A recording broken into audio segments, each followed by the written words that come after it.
Hey guys, this is Reinhardt. This is one of the series about the intelligence. And while a lot of people talked about different intelligence levels, different intelligence like mathematical, logical, interpersonal, and all this stuff, well, those intelligences have been created by other people. And I want to create my own intelligence. And I would like to name this intelligence as a freedom of independent thinking, freedom of resisting the propaganda, freedom of resisting to be controlled by media, to be controlled by the other human being. The freedom of your own opinion, the freedom of your own morals that you live by. And that is one of the most difficult things we can do as a human beings because there's always going to be something that somebody wants to push on us, okay? This random guy talking to a beautiful girl at the club, he's most likely looking to get laid. There's always agenda. There's no such thing as, oh my god, he was so great, he just talked to me. No, that does not exist. When we talk to others, there's always some sort of agenda. This agenda is, like for this vlog, I'm pushing agenda even on you, technically speaking. I'm pushing agenda on you or propaganda to not be swayed by propaganda. Touche. But that's basically, there's always something out there, and it's in our best interest and it's in our best kind of a measure and capacity of intelligence to question that, to question what the other people say, to not take it as a truth and understand where are they coming from. And that is really difficult because we always want to be put in a box by our society. We always want to be put who you are and identify yourself. Are you a Democrat or are you a Republican? Are you left or are you right?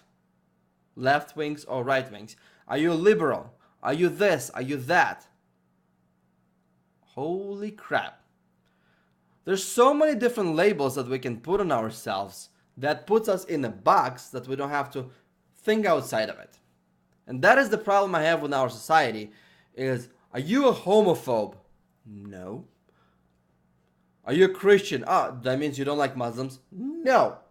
Are you this? Like, there's literally like labels that people spread out to either end the argument or basically to label the other person so they don't have to think outside the box.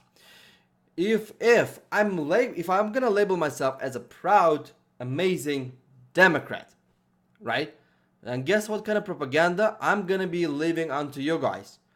More of a democratic propaganda. Same thing goes with Republicans. Same thing goes for everything. And it's on our job, I think, as a human beings, is to resist to be put in that box. Because people would like to put you in a box. Because once you put in a box, it's really, really hard to get out of that box, to think outside that box. But when you're outside that box and you have these different perspectives, these different feelings, the different thoughts, the different facts and numbers, statistics, everything bouncing off your head, you get smarter. You believe your own morals. You create your own sets of morals, your critical thinking. And as a person, you become better. Because nothing more valuable than a strong person who has his own sets and beliefs, and in my opinion, that are based around enriching humanity and helping the human beings. So that was a 4 minutes of just introduction. Thank you for getting this far. I would like to talk about the feelings and the feelings versus facts and how the feelings don't matter. Feelings is one of the making decisions based on feelings is one of the worst things that we can do to ourselves. Why? Well, because the feelings are not real. The feelings is something that we feel internally. It not necessarily happens something externally. And the feelings can be manipulated a lot of times. Very, very. And this is why, basically, this is what the politicians do. They try to actually sway us and sway our opinions based on the feelings than actually facts and figures. Why is Trump so successful is because in a lot of his messages comes off the feelings. So is Obama, so is Hillary.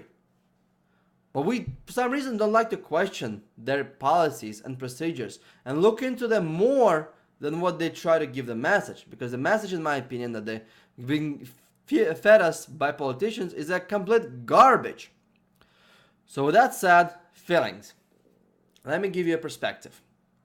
When I quit my job, where I was making about 80 a year, 80,000, I'm technically looking at myself, I'm like, man, I'm unemployed, I better find another job. But then I'm looking like, okay, well, I have enough money saved to last me a good while.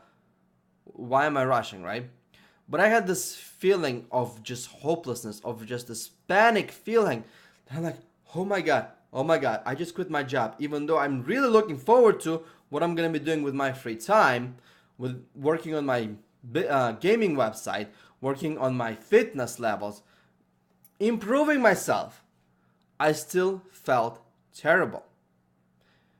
Now, let me put it this way. If the person gets fired, right? He feels terrible.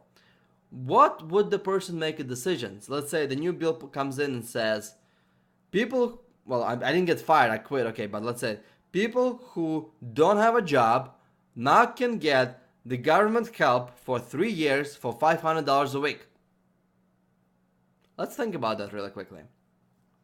If that passes through and I just quit my job, would I say yes to it? Because I'm feeling hopeless and everything else. I'm talking about just the voting. Just the voting. Of course I wouldn't.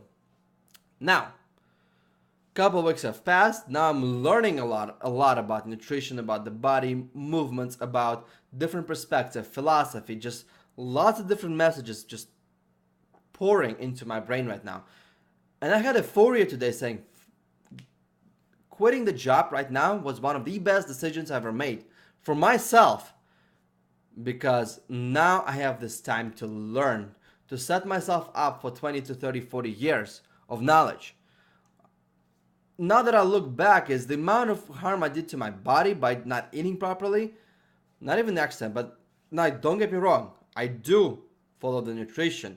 I do talk about, I know the basic ideas, but I never knew how much, let's say, folate do you have to take a day? How much potassium do you have to take a day? What's the best nutrients to take?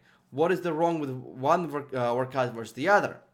Like, while you're having the basic knowledge, you don't really have anything in depth to formulate. And now that I have time to follow some of the best naturopathic doctors and their studies and read their books, and I have time to read some of the best books made by doctors who promote medicine, drugs and pills as a way of living, and to be able to formulate my own opinion, how I want to make it, that will help me not years and years, 10, 20, 30 years down the road. That's some knowledge that I can pass to generations after me, to my kids. And all of a sudden I feel euphoric for quitting the job. And because I'm trying to open up the business, and then I know that I'm going to be, if I fail, I'm going to find a job. Why I have such a certainty is because I worked for top 20, Fortune top 20 companies in sales and was in top 1%. So I have a really, really nice resume built up. So with that said is, I know I can find a job. But if I will sign that unemployed people should get paid more and I should be taxed more, and I'm looking at it, even though I don't have a job right now, I'll make completely different decision, because not after today, but because after that doom and gloom from just quitting the company subsided and the euphoria from actual knowledge from a lot of stuff that I found out came in, I understand and I have a different feeling now. Now let's say 8 months down the road and I fail at everything and all of a sudden I cannot find a job in the worst case scenario, right? Guess what I'm gonna do? I'm gonna feel completely different again. So our feelings change based on how we interact. Our feelings change based on what kind of health condition we're in. And if you notice, a lot of different propaganda made by other people, the messages that they're trying to send you are everything based on feelings.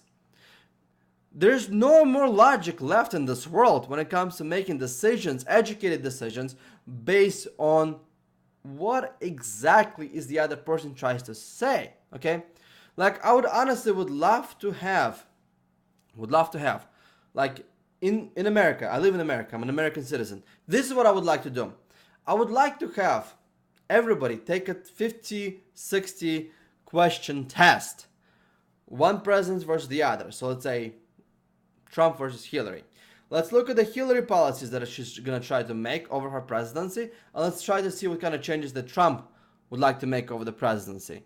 Let me answer those questions. Let me see how much I know about how they're actually going to be running the country.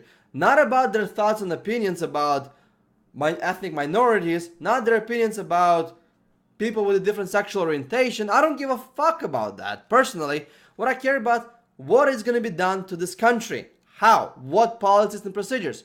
So I would love everybody to take that test before they vote. And if they score lower than 79%, 79% or lower, they should not be eligible to vote.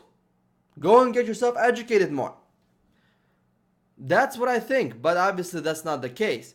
But we're getting swayed into a lot of different things based on the feelings that we have. And this is maddening because every time we make a decision based on the feelings, our feelings change and decision would have been changed as well. Have you ever made those decisions? Have you ever said something when you're extremely pissed off and then you regret it like 10 minutes later? You said some hurtful things, but in the middle of rage and fire that you know you wouldn't have said it in the meantime, and you know you could have found a better way to persuade the other person instead of cursing them out? Well, yeah, that's a decision made based on feelings. And that's why I'm strongly against that. I'm strongly against making decisions based on feelings. But it also, I think, comes to a level of intelligence to be able to rationalize your feelings, to understand what is going on. So that brings me to another point in this video is I talked to my dad's friend when I was 11 years old, and this is something that I kind of disregarded, but I put it in the back of my head until right now I can actually pull it back and pick it apart and actually understand what's going on. So the guy was a very, very highly successful businessman, right? So he told me this thing where the feelings are always get in the way of our success. There is a first level of kind of an intelligence, I guess you can say, where you're freaking dumb. Not you as a person, but the person is dumb as hell. And he makes all the decisions based on the feelings, then the facts, logics, and everything else. Okay? Now we'll look at the terrorists and we're looking at all of that stuff. Are they self-aware? Do they listen to different parts and procedures? Are they self-aware that you cannot allow to hurt other human beings? No. All they care is the message that has been sent. And the message full of hatred, lies, and deception. But the message has a strong feelings attached to it. So the first level kind of intelligence, and usually the sweet spot for that is 85 IQ, by the way. That sweet spot of intelligence, a low intelligence, low logical intentional, and high like emotional feeling subject, that's number one level. The second level is where your feelings and your consciousness is kind of on the same level with each other. The third level that there is when your consciousness can't control your feelings. You can actively control how you feel. And that is difficult. That's something I'm trying to master. I'm getting into it right now.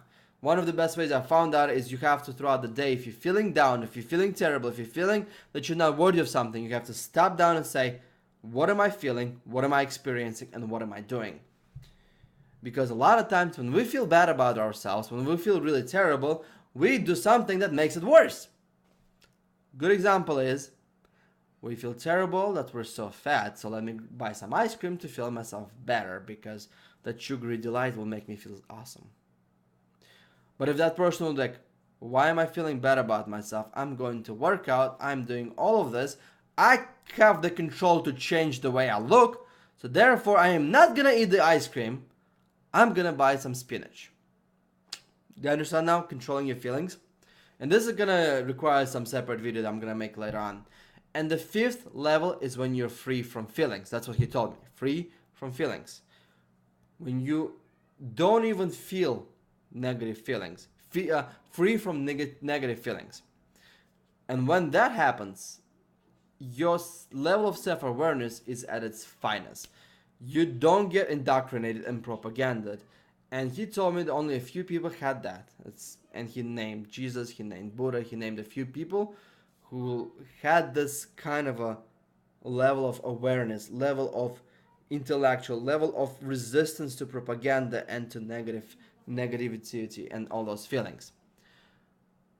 And that's basically the last thing I want to talk about is this message is that we need to resist the negativity and the fabricated lies and the feelings that we create in our heads because they're not real. There never will be. And yes, there is intuition. Is she mad at me or not? Oh, I'm feeling bad. Yes, there's some kind of like that. But if we live in a life of regrets, feeling of regret, feeling of being trapped, feeling of being hopeless, helpless, feeling of victimhood, which is huge nowadays, they will just prevent us from reaching our full potential as a human beings, to rise up, to smarten up, and to get better.